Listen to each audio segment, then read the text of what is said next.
saya Dwi Nanda Kusmentias dengan nomor induk mahasiswa A11120105.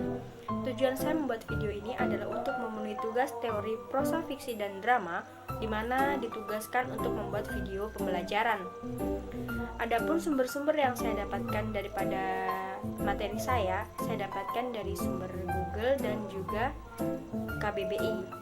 Di sini saya akan membahas beberapa rumusan masalah, yaitu 1. Apa yang dimaksud prosa fiksi dan drama?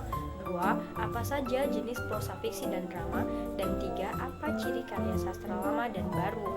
Nah, langsung saja saya mulai pembahasannya. Yang pertama, apa yang dimaksud dengan prosa fiksi dan drama?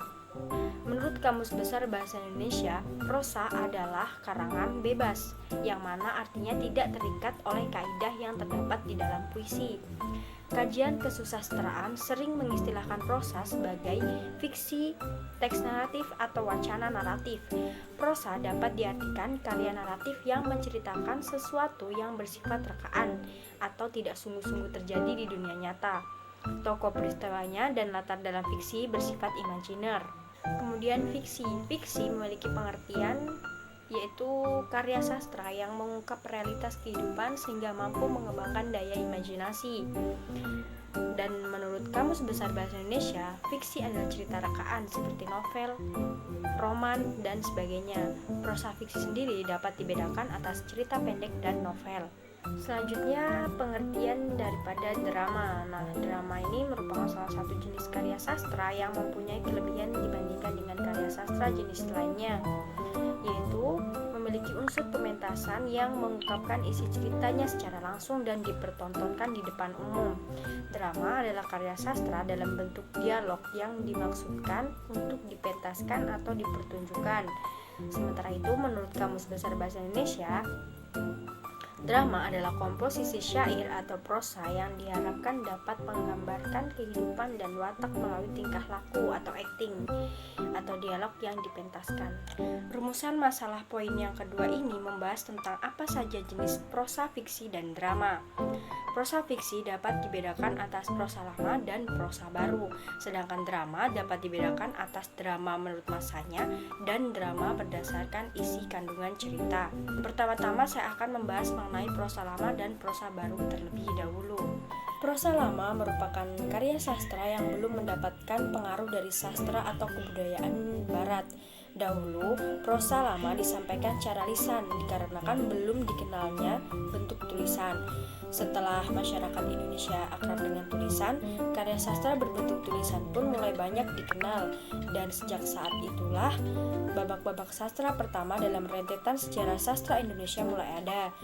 Kemudian prosa lama terbagi atas beberapa, yaitu bidal, hikayat, dongeng, dan sejarah atau tambo. Bidal adalah cara berbicara dengan menggunakan bahasa kias. Bidal terdiri dari pepatah, tamsil atau ibarat, kiasan, perumpamaan, dan pemeo. Kemudian hikayat. Hikayat adalah cerita sastra lama yang berisikan tentang kehidupan para dewa-dewi, peri pangeran, putri kerajaan, serta raja-raja yang memiliki kekuatan goib. Cerita dalam hikayat kadang tidak masuk akal, namun dalam hikayat banyak mengambil tokoh-tokoh dalam sejarah. Lalu dongeng. Dongeng merupakan bentuk sastra lama yang bercerita tentang kejadian yang bersifat khayalan dari pengarangnya. Jadi dongeng bukanlah cerita yang benar-benar terjadi.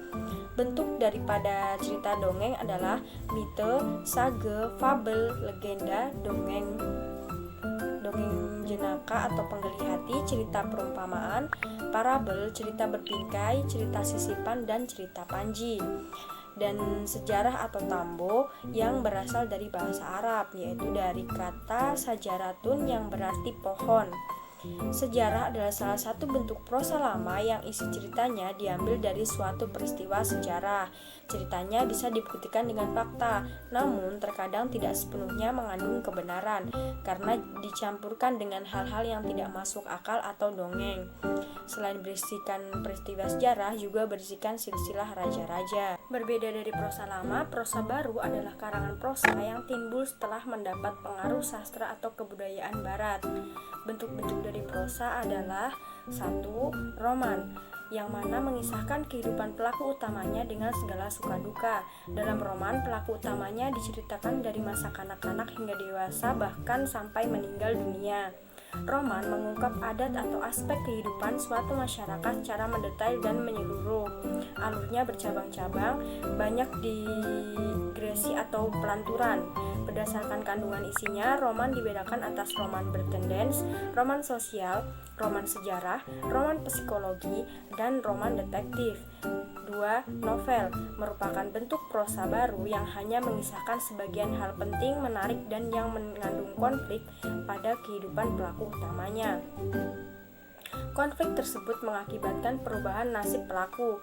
Alur dari novel cenderung realisme. Biasanya novel lebih pendek daripada roman dan lebih panjang daripada cerpen. 3. Cerpen adalah bentuk prosa baru yang menceritakan sebagian kecil hal terpenting dan menarik dari kehidupan pelakunya. Di dalam cerpen boleh ada konflik atau pertikaian, akan tetapi hal itu tidak menyebabkan perubahan nasib pada pelakunya. 4. Biografi adalah karangan prosa yang berisi pengalaman hidup pengarang sendiri, autobiografi, atau bisa juga pengalaman hidup orang lain sejak kecil hingga dewasa, atau bahkan sampai meninggal dunia. 5. Kritik adalah karya yang menguraikan pertimbangan baik buruknya suatu hasil karya dengan memberi alasan-alasan tentang isi dan bentuk dengan kriteria tertentu yang sifatnya objektif dan menghakimi. 6.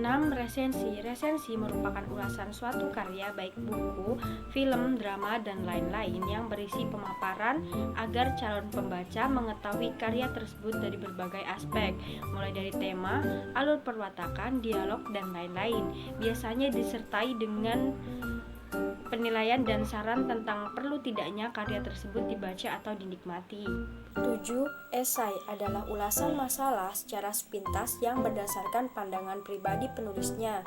Isinya bisa berupa hikmah hidup, tanggapan, renungan, ataupun komentar tentang budaya, seni, fenomena sosial, politik, dan lain-lain yang mana didasarkan oleh selera pribadi penulis sehingga bersifat subjektif. Nah, selanjutnya adalah drama, yang mana dapat dibedakan atas drama menurut masanya dan drama berdasarkan isi kandungan cerita. Drama berdasarkan masanya dapat dibedakan menjadi dua, yaitu drama lama dan drama baru. Kemudian drama berdasarkan isi kandungan ceritanya dapat dibedakan atas drama komedi, drama tragedi komedi, opera, lelucon atau dagelan, operet atau operette, pantomim, tableau, pasie, dan wayang. Rumusan masalah poin terakhir membahas mengenai apa itu ciri karya sastra lama dan baru. Perbedaan karya sastra lama dan baru dapat dilihat dari ciri-ciri yang melekat pada karya sastra itu sendiri. Ciri karya sastra lama adalah statis, diferensiasi, tradisional, terbentuk oleh masyarakat dan hidup di tengah-tengah masyarakat, tidak mengindahkan cara atau perhitungan tahun, bahasanya menunjukkan bentuk-bentuk yang tradisional, pokok ceritanya selalu tentang raja-raja. Sementara itu, ciri-ciri prosa baru adalah keadaan masyarakat, dinamis, dipengaruhi sastra Inggris dan Belanda, dan adanya pengarang. Itulah tadi penjelasan saya mengenai teori prosa, fiksi, dan drama. Semoga video ini dapat menambah pengetahuan bagi siapa-siapa saja yang menontonnya. Dan teruntuk diri saya sendiri, semoga dapat mengembangkan lagi wawasan saya. Mohon maaf apabila ada kata dan kesalahan pengucapan. Terima kasih. Wassalamualaikum warahmatullahi wabarakatuh.